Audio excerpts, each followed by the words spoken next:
আসসালামু আলাইকুম, সবাই কেমন আছেন? আজকে আমি আপনাদেরকে সিম ও আলু একসাথে ভর্তা করে দেখাবো।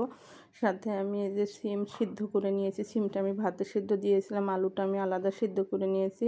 কাঁচামরিচ আর পেঁয়াজ আমি টেলে নিয়েছি। কাঁচামরিচটা ভর্তাটা বানিয়ে দেখাবো। একটা বাটনার পুরে আমি কাঁচামরিচ আর পেঁয়াজটা নিয়েছি।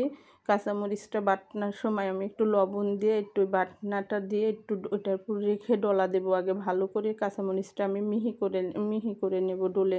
সামনে রমজান আসতেছে, আমাদের অনেক সময় দেখা যাবে ভাত খেতে তরকারিতে ভালো লাগে না, একটু ভর্তা হলে ভাত খেতে ভালো লাগে। এই কারণে সিম আলুর ভর্তাটা কিন্তু খেতে অনেক মজা হয়। বাটা মরিচটা মিহি করে ডলা হয়ে গেলে সাথে আমি পেঁয়াজটা ডলে নেব। পেঁয়াজটা ডলা হয়ে গেলে তখন আমি এখানে আগে সিমগুলো দিয়ে দেব। সিমগুলো দিয়ে সুন্দর করে আস্তে আস্তে আমি বাটনাটা দিয়ে সুন্দর করে ডলে কিন্তু আমি মিহি করে নেব। সিমটা যেন সুন্দর মিহি হয়ে যায়। সাথে একটু বাড়তি সিম হলে খেতে কিন্তু আরও ভালো লাগে খেতে। সিমের বিচিটা যদি বাড়তি বাড়তি বিচি থাকে তাহলে ভর্তাটা খেতে কিন্তু অনেক মজা হয়।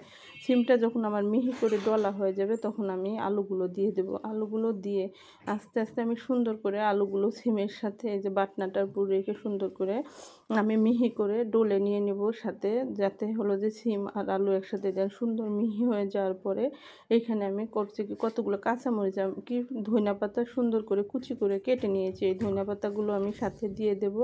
দিয়ে সাথে আমি একটু সরষের তেল দিয়ে দেব।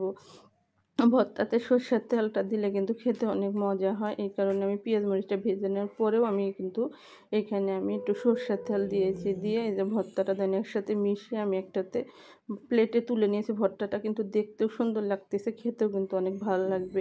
আপনারা এইভাবে ভর্তাটা এইভাবে বানিয়ে ট্রাই করে দেখবেন, ভর্তাটা খেতে কত মজা হয়। আমার ভিডিওটি ভালো লাগে আমার একটা লাইক দিয়ে আমার চ্যানেলটি সাবস্ক্রাইব করে দেবেন।